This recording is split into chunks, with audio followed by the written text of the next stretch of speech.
السلام عليكم ورحمة الله وبركاته. عليكم السلام ورحمة الله وبركاته. بسم الله الرحمن الرحيم. الحمد لله رب العالمين وأصلي وأسلم على المبعوث رحمة للعالمين نبينا محمد وعلى آله وأصحابه أجمعين أما بعد. أحباب Mustafa alayhi salatu wassalam, for those of us who are here in the masjid today, the brothers and the sisters, may Allah subhanahu wa ta'ala bless all of you, and may you open our hearts and minds so that we may take benefit from a reminder of the words in this Qur'an. For those who are watching at home, may Allah subhanahu wa ta'ala bless you and your family, and may He allow you as well to benefit from the ayat in His glorious book. It has been a very long time since we have last been together to study the story of Prophet Yusuf. There is no way that I can give you a recap or a summary because we're almost halfway through the story and that will take forever.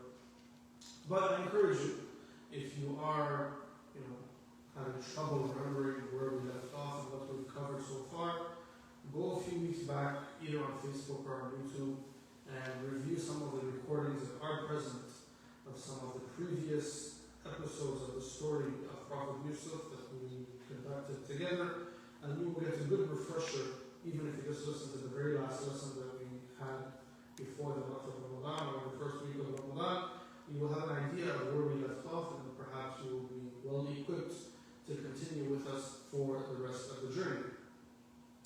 Let me give you in 90 seconds a quick summary of where we are. We reached the point in the story that Yusuf is a young adult. He's a young man living in a house with his adopted parents. This includes a man and a woman who are husband and wife, and they are, what's the word I'm looking for? Part of the elite of Egypt. They are members of the government. And they adopted Yusuf from when he was a young boy to live with them.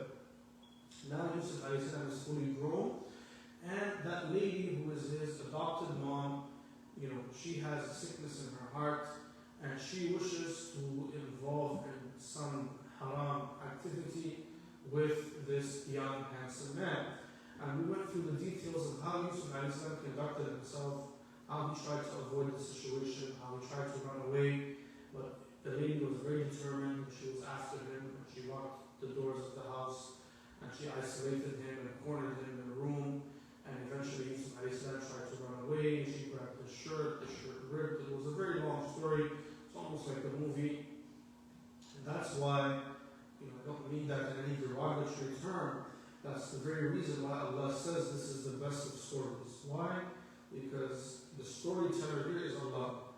The one narrating the story is Allah. And His ability to share the most relevant details, the most graphic of imagery for us to visualize and imagine is second to none. In any case, to cut a long story short, Yusuf what happened between him and that lady is now brought to the attention of the husband of that lady. Who is the husband of that lady? That is the foster or adopted father of Yusuf who is a member of the government of Egypt. And he is a very weird person who does not have the ability to do what is right and what is best for him and his family. And so he listens to the evidence and understands that Yusuf is innocent.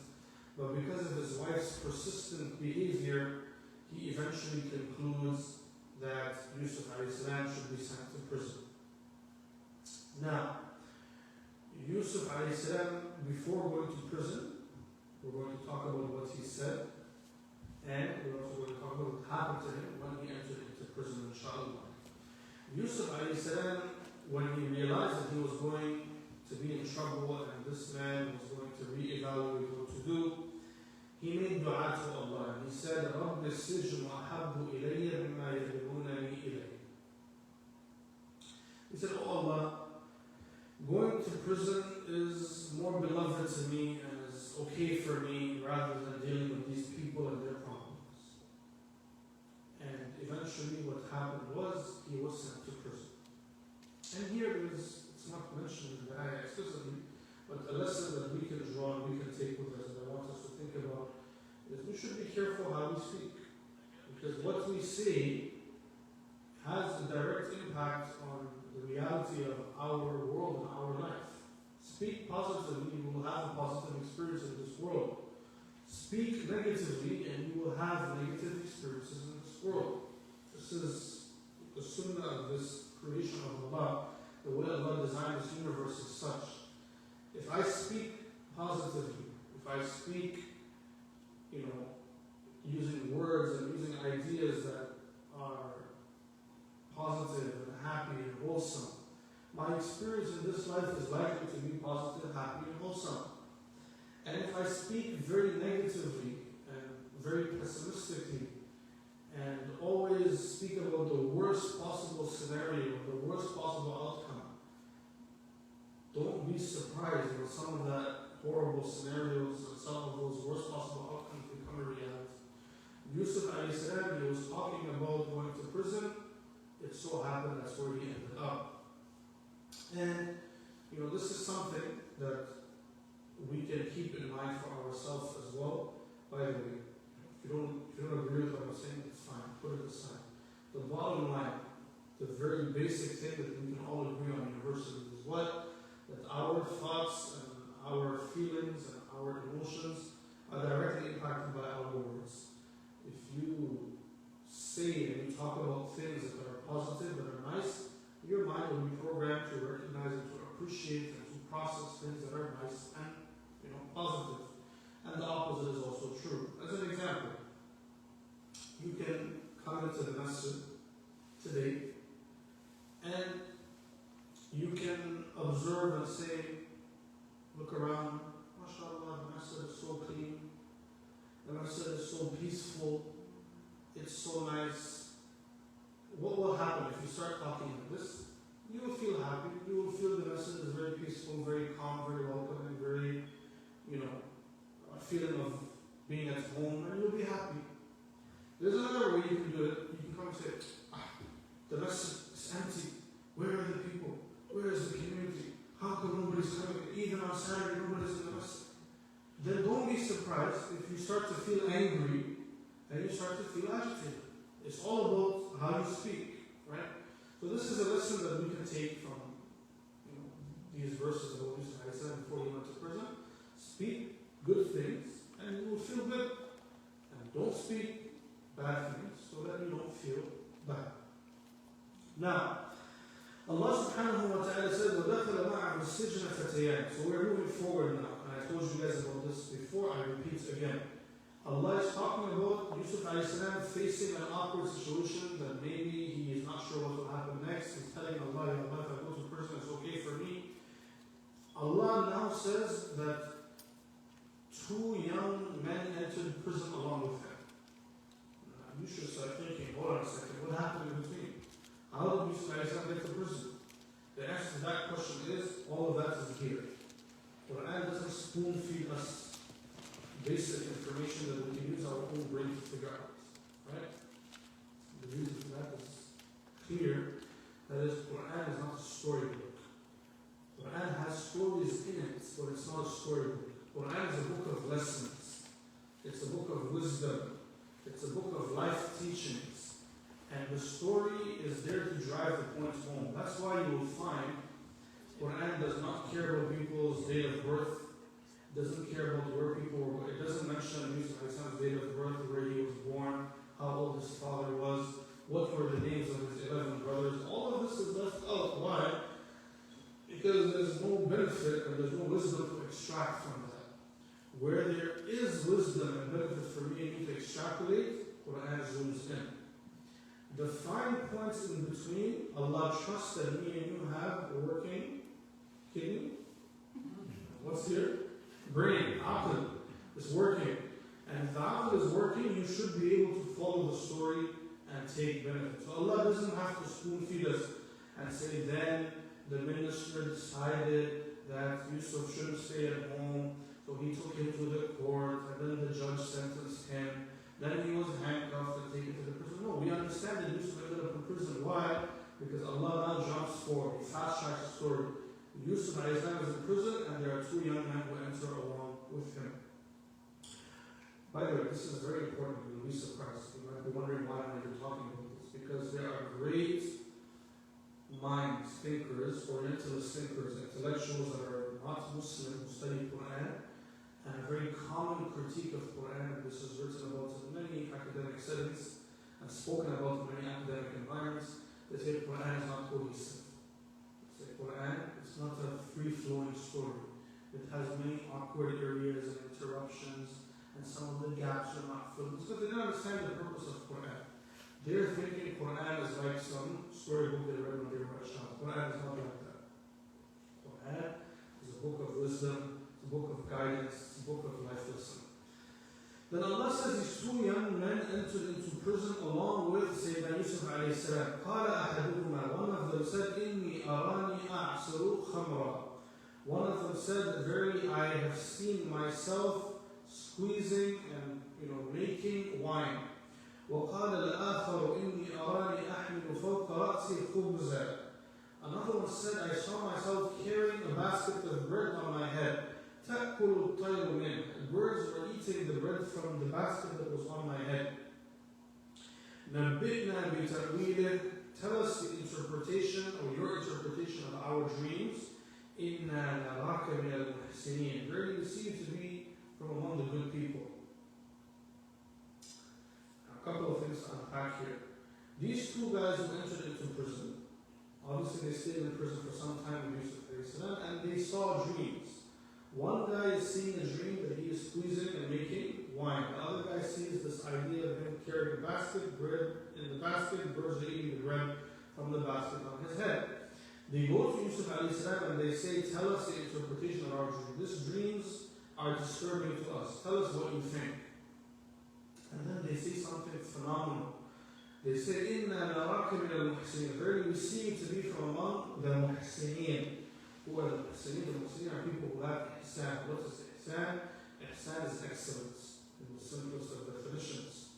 Now, what I want to highlight is the fact that these are two prisoners who are complete strangers to Yusuf alayhi salam, but they're able to identify and figure out that this is a man of excellence, this is a man of ihsan. And this, inshallah, is we ask Allah to give us all the ability to have ihsan, right? To have excellence, man or woman. Because what is happening, and we see from Yusuf alayhi salam, this is how the Muslim should be. Wherever the Muslim goes, people should identify and recognize that this Muslim is a person of goodness. This person is a person of value. Yusuf alayhi salam at this point hasn't told them about his religion. He hasn't called them to Islam. He didn't do anything religious with them. But just being who he is, people said, you look like a special person. You look, there's something different about you. Since we have a problem, we're going to come and talk to you about it. This is how, inshallah, we envision us being as Muslims. That in your family, in your neighborhood, in your community, at your workplace, in school, wherever you are, the Muslim is a shining light. He or she stands out. He or she attracts attention, not the wrong attention, attracts attention for being special, for being excellent, for excelling over others in a good way, in a positive way. Don't tell me I excel by being the most obnoxious person in the office. We don't want you to excel like that. We want people to excel by being recognized for excellence, by being recognized for being considerate, being compassionate, being empathetic, being polite, being respectful, being a good listener, being somebody who's able to guide people towards the direction of solutions for their problem, etc., etc.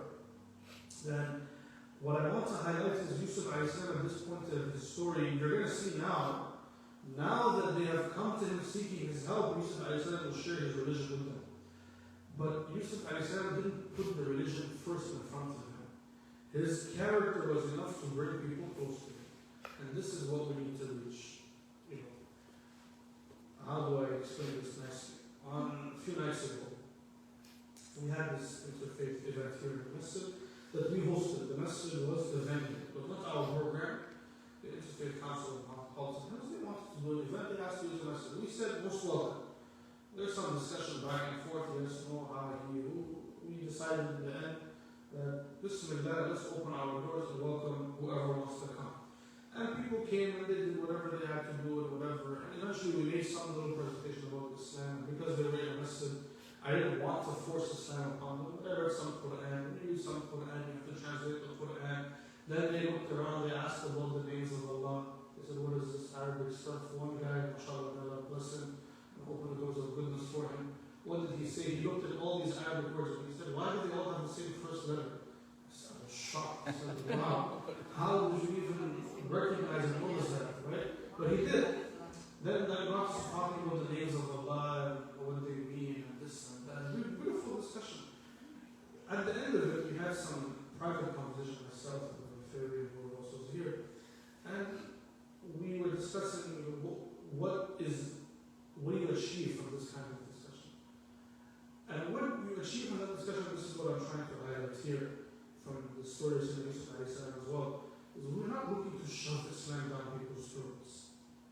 We're just looking to have good interaction with people, to be welcoming, hospitable, kind and generous with people. Let people see that we are good people, that there is some value to having Muslims in your community. There is some added value having Muslims in your neighborhood. There is benefits for you as a Muslim or non-Muslim to know a Muslim, to have a Muslim friend is good for you. And once you reach that level, by definition, what follows next is, what do you have to offer? I have this problem, can you help me? I was thinking about this, what do you think about that? This has been bothering me, what does your religion say about it? It's going to come naturally, because people will see that we have something to offer. Our goal in life should not be, how to bring people and squeeze their religion out of them and then in return fill Imam on top of their head. No. Our goal in life is to do things in the best way that we can, to conduct ourselves in the best way that we can, to have ihsan, so that people look at us and they say, these guys have something, maybe we can learn something from them. And this is exactly how Yusuf carried himself. And I want you to imagine, just think for 1 second. For crying out loud, Yusuf was in prison. What excellence did he have to demonstrate? How much excellence could he have possibly? He was a prisoner. You know, when you're a prisoner, Allah protect us, he didn't have any rights. He wasn't free to do anything. Then just by fellow prisoners watching another prisoner, they said, this prisoner is a good prisoner. How? But that was the level of ihsan. That was the level of excellence that he exuded, that people were able to recognize, even in prison, that this is not a regular guy. He must have some guidance. That's why when they had a concern, they reached out to him. Now, Sayyidina Yusuf will answer them. He says, لا يأتيكما طعام ترزقان به إلا نبأتكما بتأويله قبل أن يأتيكما. First things first, so he's going to take some time to answer the question, right? But first thing, he reassures them. He says, don't worry, before we eat, I'm going to make sure I answer your question. He tells them that because, sometimes, even with us, even in my position, somebody can come and ask me a question, right? About Islam, or anything, marriage, divorce, halal, haram, food, this, that. And many questions, it's not yes or no. You cannot ask me something and expect that I will put up one hand, and put up my right hand if you can do it, and put up my left hand if you can't do it. If you're asking, I need to explain, and you should understand that there's something you need to learn if you're asking. But you ask people a question, or people ask you a question, and you start explaining, you say, brother, I don't need the whole lecture. I just need to know yes or no, can I do it or not. So, brother, you need to understand first. No, I don't want to understand. Just tell me, can I do it or not? What do you do with this guy? How do you help such a person? There are people like that, unfortunately, there's lots of them. So, Yusuf he didn't want these people to get bored of listening to him, and he didn't want them to feel that he forgot why they came to him. So he reassures them from the beginning. He says, the answer to your question about those dreams, I'm going to make sure you get it before we have dinner, which is maybe in a few moments or whatever. Just bear with me, let me explain a couple of things to you, and I'll give you the answer. And then he says, ذَلِكُمَا مِمَّا عَلَّمَنِي رَبِّي. I'll give you the answer because of what my Lord has taught me. Already he is slightly opening a can of worms, that there's something that someone above me has taught me. That's why I have the ability to share the knowledge with you. It's not that I'm a genius. It's not that I'm a mind reader. It's not that I'm some psychiatrist or something like that. But Allah, my Lord, He gave me some knowledge. That's why I'm going to be able to help you.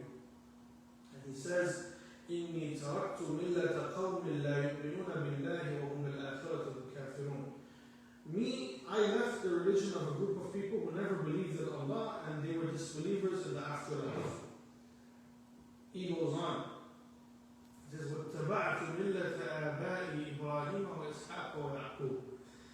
instead of following the religion of the people who don't believe in Allah, I follow the religion of my fathers, Ibrahim, Ishaq, and Yaqub. Again, he's trying to assert some credibility. It's not my idea. This is the idea of Ibrahim, Ishaq, and Yaqub. These are all great prophets of Allah. Maybe the prisoners have heard of them before. ما كان لنا أن نشرك بالله من شيء. Our religion is to not associate any partners in worship with Allah. ذلك من فضل الله علينا وعلى الناس. This is the fadl, this is the favor of Allah upon us and upon the people that He has given us Islam. ولكن أكثر الناس لا يشكرون. The majority of the people, they are not grateful to Allah. This is the introduction of Yusuf a.s. before answering their question. How profound that he first of all assures them that he's going to answer their question. Then he explains to them that it's not that I'm a genius, that's why I can help you. It's because Allah has guided me and given me some knowledge. On top of that, you should know that I don't follow the regular religion of the masses of the people because I believe in Allah and I don't associate any partners with Him. This is the religion of Ibrahim, Ishaq, and Yaqub. And it's a favor of Allah upon us that He guided us to Islam, but most of the people are ungrateful when it comes to the ni'mah of Allah. Now He will call them to Islam directly. So He tells them, Ya sahiba istijn, oh my friends here in prison, أَأَرْبَابٌ مُتَفَرِّقُونَ خَيْرٌ أَمِ اللَّهُ الْوَاحِدُ الْقَهَّارُ. Do you think it's better to worship multiple gods, who there are many of them, or to worship one Allah who is most powerful and in control of everything? ما تعبدون من دونه إلا أسماء سميتموها أنتم وآباؤكم ما أنزل الله بها من سلطان. The other people around us are worshipping nothing other than names that they themselves have given to objects and to things that they worship. Allah hasn't given any power to any of these creatures or any of these idols besides Allah. إِنِ الْحُكْمُ إِلَّا لِلَّهِ. The order and decree belongs to Allah alone. أَمَرَ أَلَّا تَعْبُدُوا إِلَّا إِيَّاهِ. He commanded that we worship none other than He. ذَلِكَ الدِّينُ الْقَيِّمُ. Verily, this is the upright and straight religion. وَلَكِنَّ أَكْثَرَ النَّاسِ لَا يَعْلَمُونَ. But most people around us do not know. After this, now He will answer the question about their dreams. يا صاحب السجن أما أحدكما فيسقي ربه خمرا وأما الآخر فيصلب فتأكل الطير من رأسه. He says, my friends in prison, as for the dreams you asked about, the interpretation is as follows. As for you, my friend, you will be having a job that you will pour wine for the king of Egypt. And for you, the other guy, you will be executed. And the birds will eat from your flesh. قُضِيَ الْأَمْرُ الَّذِي فِيهِ تَسْتَفْتِيَانِ. This is my final analysis of what you have asked. So, by the way, you know, and just fun fact, I stated this at the beginning of our study of Surah Yusuf, and we'll begin to conclude inshallah because we have to wrap up. Yusuf a.s. was gifted by Allah with the ability to interpret dreams. This is a divine science. It's not a book science. And I stand by this claim, not because it's my idea, it's the opinion of many of the great Muslim scholars in Islamic history. Interpreting dreams is not a book science. It's not something you can go and learn. You can learn the Arabic language, you can learn hadith, you can learn fiqh, you can learn usul, you can learn sirah, you can learn tajweed. You cannot learn how to interpret dreams. There's no such thing. Right? The reason for that is because this is something that Allah gives to certain people, like His prophets and messengers, specifically like Sayyidina Yusuf. You and I have dreams all the time. The majority of it is from our subconscious mind.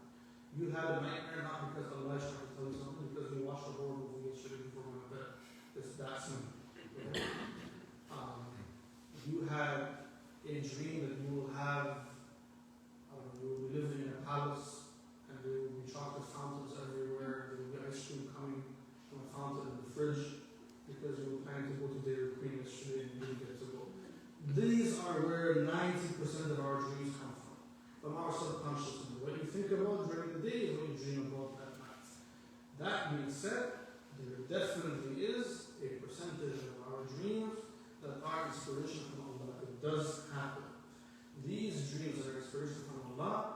if Allah is trying to give you a message, you better believe that He will give you the ability to know what the message is.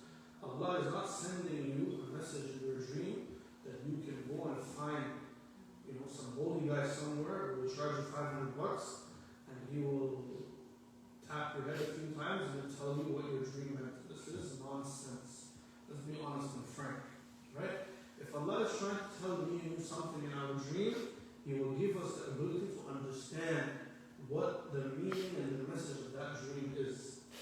There is no harm in consulting with a friend, consulting with an Imam, talking to somebody who we think is righteous to get their second opinion. But it's not some cryptic science that certain people from the mountains learn. We don't believe in this stuff as Muslims. The Prophet ﷺ, he never taught any of the Sahaba, so there's no such documentation of this. Not a single Sahabi where the Prophet ﷺ took him on the side and he trained him how to interpret the dreams. If the Prophet ﷺ didn't teach anyone that science, then who is the guy around us in the world today who learned that science? From where? From who? This is something that some people like, and they feel it's mystical and it's so special and it's so, spooky or whatever you want to call it, and they run with it, and unfortunately they find a lot of customers who buy their services, but this is not how it works. Sayyidina Yusuf alayhi salam, Allah gave him the ability, Allah says in the beginning of Surah, وَيُعَلِّمُكَ مِنْ تَأْوِيلِ الْأَحَادِيثِ. The gift given to Yusuf alayhi salam is the ability to interpret dreams. For me and you, as I said many times in our life, you will see a dream that has some obvious meaning. Maybe it's a message from Allah. I'll give you an example. Don't come to me or any Imam and say, Brother Imam, I saw in my dream that I was praying Isha, that I was praying Fajr in the morning. What does the dream mean? I'll ask you a basic question. Sister, did you pray Fajr this morning? No, usually I don't wake up for Fajr. What do you think the dream means? Maybe the dream is a message from Allah that you better wake up and change the time when you're alive so you get up and pray Fajr. It's obvious. Don't come pretending like something so special happened to me, I need to know. No, you can figure it out yourself. It's not rocket science, right? And that's an obvious, very primitive example. But many other things you might see in your dream as an example. You're starting to think for yourself, should I go for Umrah? I'm saving some money, what should I do with it? I have, this opportunity that I can do. Maybe I can do some investment over here at home, or I can put some of that money aside that I can get ready to go for Umrah in a couple of months, or I can put that money aside and get ready to go for Hajj next year. Then all of a sudden you go to sleep and you see in a dream that you are in the Ihram and you're making tawaf around the Kaaba. You don't need the scholar to interpret that for Allah is giving you a hint that the money you have, use it to come visit my house, right? So this is the idea that I'm trying to instill in our minds, that many of these dreams and many of these inspirations that actually come from Allah, the meaning is there for me and you already. It's not something you have to go and seek. It's obvious because Allah is trying to inspire you with something. Why would Allah want to inspire me or you with some message and give us the dream but not the ability to understand the dream? It doesn't make sense, right? So Yusuf, I said, yes, he had the ability to interpret the dreams, and these guys were not Muslim, they didn't know Allah, but they came to Yusuf to get some interpretation of the dream, and because Yusuf was a messenger of Allah, some of the revelation from Allah was given to him through some of these dreams. So Yusuf, for example, from this dream he understood, obviously, Allah will mention, and this is where we will stop. He understood that one of these guys will be freed from prison. If one guy is going to be executed, it's obvious he will die. The other guy who's going to end up pouring the wine for the king, that means he will be free from prison, isn't it? So what does he do? He tells the one who he saw, the guy who saw himself pouring the wine, he says, when you get out, remember my kids, don't forget about me. Go and tell the king that there was a friend of mine who's in prison wrongfully. Who put Yusuf in prison? The minister. This guy now is having a dream that he'll work for the king. Who's above the minister? The king. Then it's almost Yusuf seeing an opportunity for him to escalate his case to the Supreme Court. And so he is seeing through the dream of these two men that here is my opportunity to bypass the minister, the provincial justice system, and go all the way up to the federal court, to the Supreme Court, and maybe have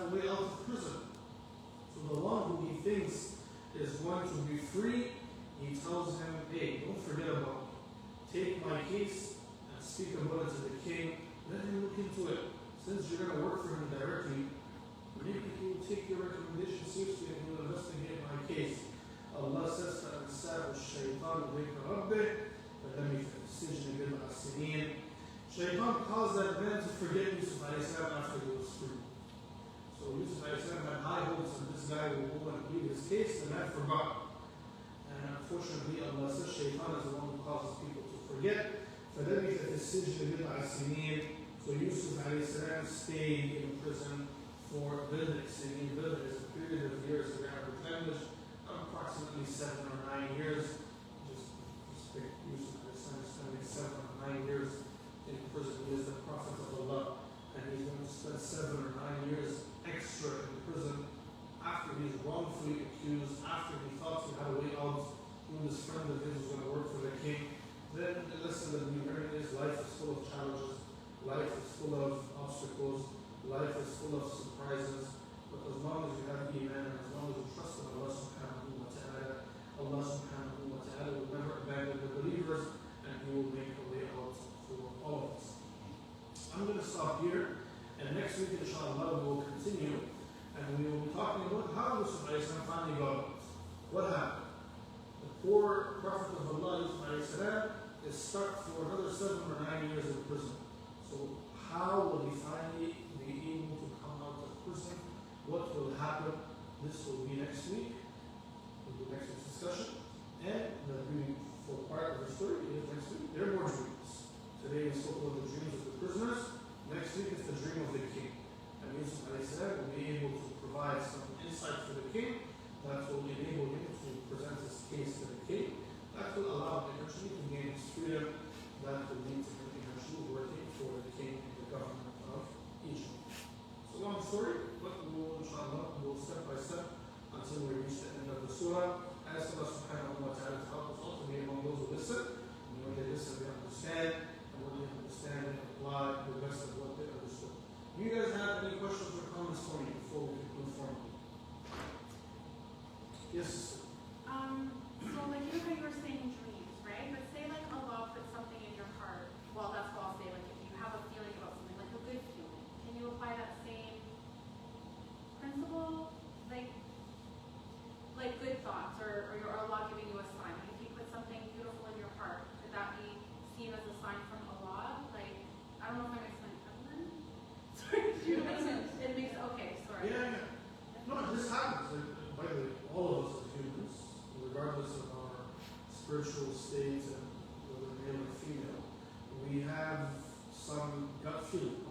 Yes. Sometimes you're about to go somewhere and you feel like something's not right. I shouldn't be going there today. And all of a sudden you avoid that. This is some level of inspiration that Allah provides to all of us. And perhaps more so us as believers who is trying to either save from something or push us towards something that is good. The same way that you have that gut feeling that this may be harmful and to avoid it, the opposite is also true. Sometimes you're trying to make a decision between this and that. Maybe you have 2 job opportunities in front of you, and you have a feeling that this one looks like this is where I would be happy and where I would be comfortable. Somebody asks you, why do you think that? You say, I don't know, I just have a feeling. Go with your feeling. And in Islam, by the way, we're taught, this is the beauty of Islam. The Prophet ﷺ, he taught us something called Du'a al-Istiqlal. Du'a al-Istiqlal meaning, in summary, in a nutshell, whether you know the Du'a in Arabic or not, the concept is to seek Allah subhanahu wa ta'ala's guidance in all your affairs. Allah has taught us, for example, that certain things are good for us, certain things are bad for us. But among the things that are good for us, there could be multiple options available for you. Then you constantly ask Allah to guide you and to help you to choose what is best for you. And Allah is not going to do that by just like I was telling you the story last Thursday with the guy with the ship, or Allah is not going to come down himself and grab your hand. But Allah may put it in your heart that this is the direction you should go in. And when you get that feeling, run with it and go ahead. And trust Allah subhanahu wa ta'ala that perhaps this is His way of pushing you towards the place where maybe He answered your dua. And sometimes it may not be just a feeling. You may find out that, there's a simple example. Let's go back to the one I started with. You had an interview at 2 places, you have 2 jobs lining up. An orientation for one of them is on Wednesday, and an orientation for another one is on Thursday. You have every intention of going to the orientation on Wednesday. One thing leads to the other, somehow, for whatever reason, you end up missing the bus. And you realize that if I catch the next bus, I'm going to be an hour and a half late on my first day of work. This doesn't make sense. What am I going to do? do to overcome this. But then you realize, wait a second, I have another opportunity that's lining up tomorrow. Maybe there's something better in it for me over there. And you try tomorrow, and inshallah, you make it there on time, you're in a good mood, you woke up early, you get there, people are very nice and receptive for you. And I think there's no other way to explain that other than Allah subhanahu wa ta'ala helped you to choose what's best for you. Right? And He did it in a way that only He can subhanahu wa ta'ala. Me and you cannot put our hand and explain how that happened. But this is real. Allah, to His mercy, He inspires us towards what's good for us, and He also inspires us to avoid what is not for us. It's part of the intuition and the natural feeling of instinct that we have as human beings, and some of it is divine guidance from Allah subhanahu wa ta'ala. Not all of it, let's be honest, not all of it. Sometimes it could be wrong, sometimes it could be misjudged. We are not prophets, right? But that's why we seek Allah's guidance and then trust the feeling that we have and we push forward.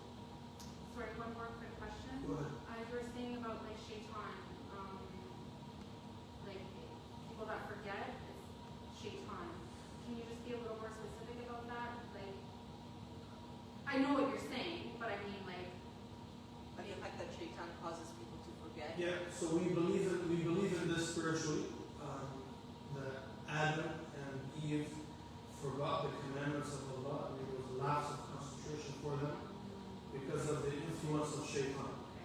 So it's not that shaitan has control over us and forces us to be it's distracted. like the urination and the ear thing, kind of. Yeah. Overall, whispering of shaitan. It's just that overwhelming nature of calling like this, okay, this guy working for the king.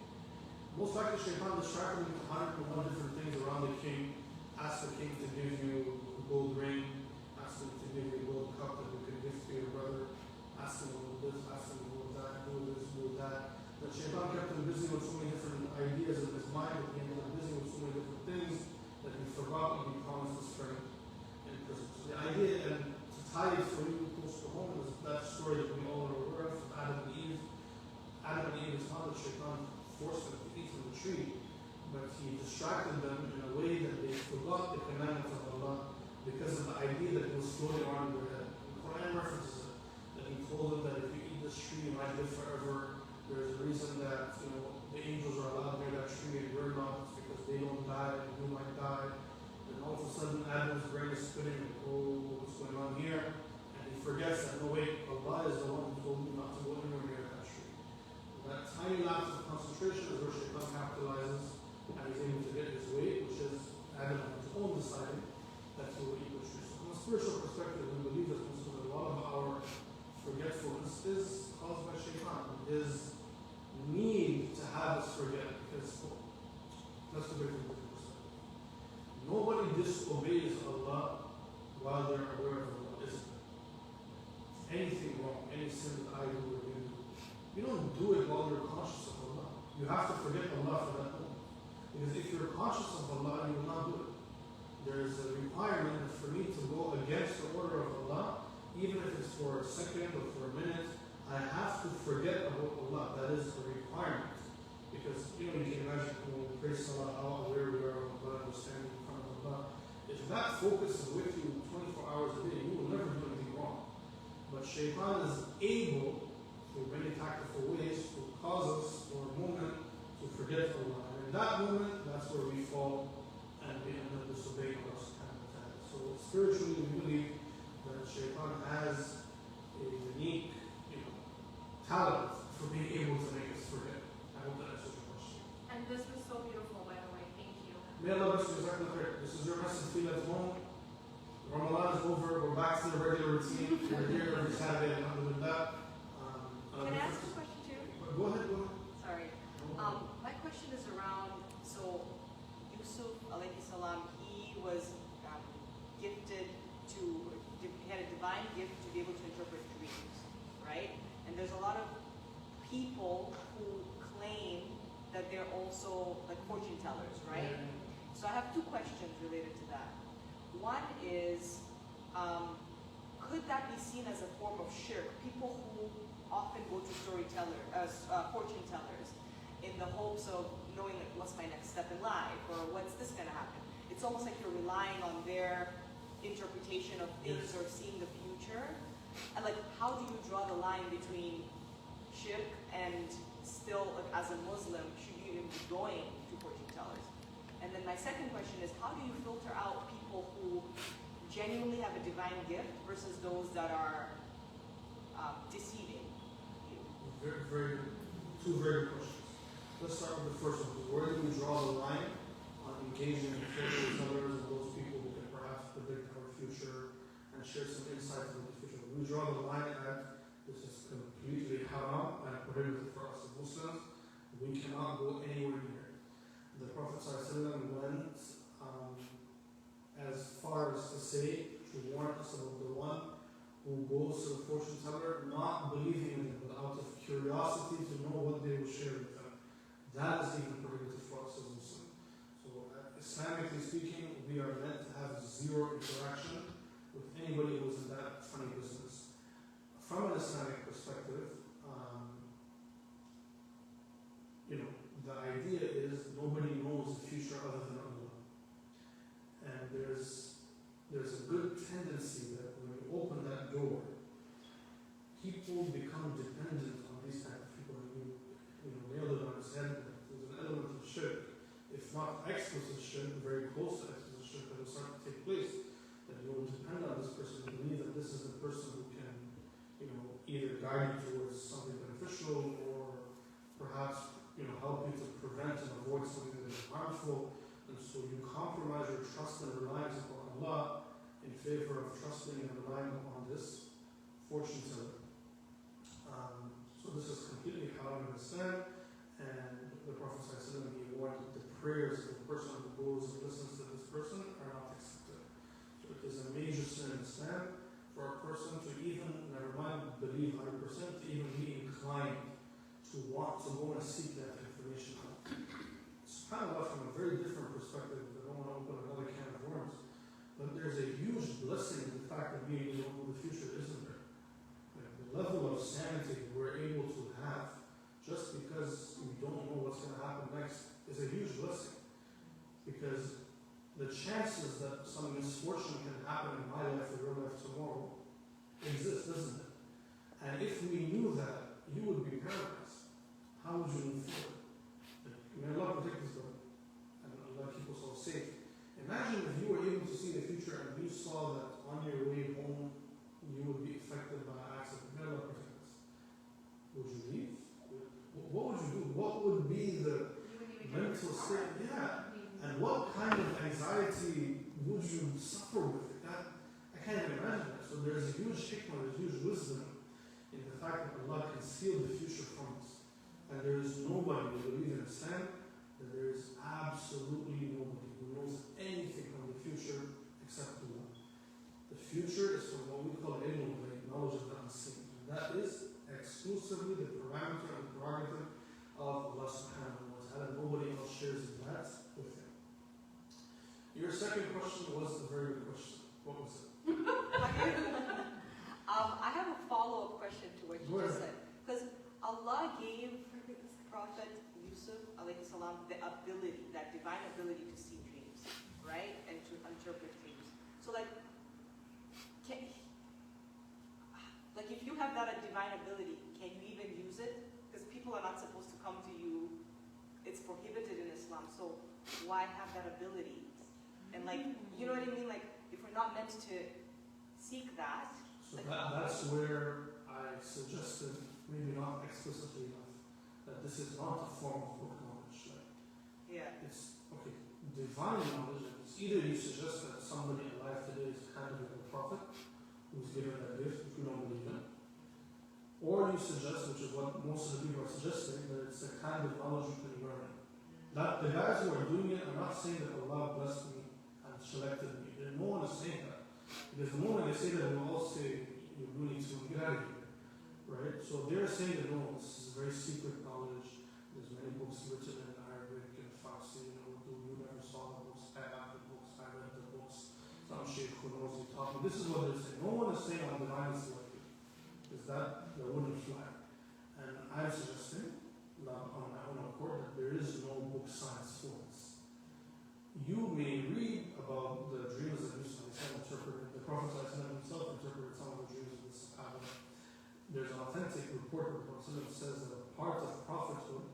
is these true dreams that the prophets interpret. We believe even Prophet Muhammad he received revelation via dreams. This is reality. And he said, that in his ummah, 1/40th of prophethood will remain. He didn't mean that there will be a prophet after him, but he meant that some members of my ummah will receive true dreams that may guide them towards what is best for them and protect them from something harmful for them. Nowhere is there any prescription from the Prophet that there will be somebody who will be given regular dreams and he will preach them to everybody. Right? You will notice from the examples that I gave you of people having true dreams, they're generally for yourself. Right? I'm not going to be given a dream, and in that dream is a message for humanity. Who are you? Who am I? Right? So Allah may save you through a dream that He inspires you with. He may guide me through a dream that He inspires me with. And the yardstick to measure this, generally speaking, is how close you are to Allah, how in tune you are with Allah's commands, how observant you are of Allah's teachings and His Messenger's teachings. The closer you are to Allah and His Messenger, you can expect that Allah may hold your hand if needed in a critical moment in your life. You cannot be so far from Allah and then say, yeah, I'm receiving inspiration in my dream. Maybe you are. I'm nobody to judge. Maybe you are. But the bottom line is that could be for you. It's definitely not for me. It's definitely not for everybody else. Hope that answers your question. It does. But you did have another question that I didn't touch Yeah. on. Sorry, I have a question. I'm so sorry. Because you're really good at answering them. No We're making problem. you work today. No, guys, let's do one thing. inshallah. For those of you who are joining at home, you don't get the privilege of joining the question. You are encouraged to visit the masjid at Masjid Istiqlal Toronto, and we look forward to seeing you in the future. Until then, may Allah bless you all and your families, and may He fill your homes with His blessing, with His mercy, and with His guidance. I look forward to seeing you next week, inshallah. Assalamu alaikum wa rahmatullahi wa barakatuh. عليكم السلام ورحمة الله.